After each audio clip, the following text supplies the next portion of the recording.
we'll guide you through how to use Obsidian on Linux.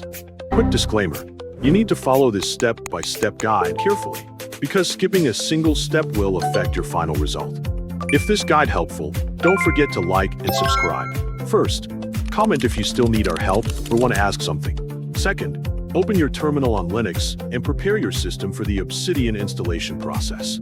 If you are using an Arch-based Linux distribution, make sure either 𝗟𝗚 or 𝗟𝗚 is already installed and working correctly on your computer. Once you have confirmed that one of them is available, run the command 𝗟-s obsidian or 𝗟𝗚-s obsidian in the terminal. When the installation prompt appears, type Y and press Enter to continue with the installation. The package manager will then download, build, and install Obsidian along with any required components.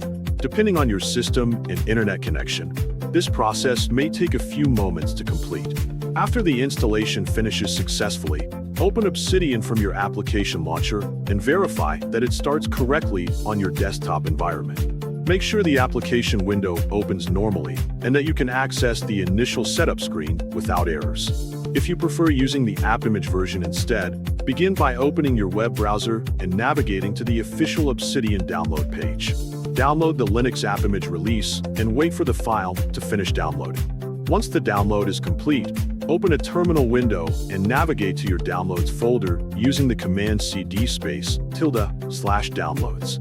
Next, make the app image executable by running the command chmod +x obsidian.appimage.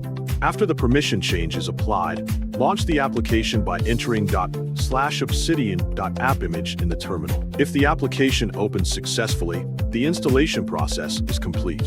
You can now create a new vault, open an existing one, customize your workspace, and start using Obsidian on your Linux system for note-taking, knowledge management, and personal organization tasks.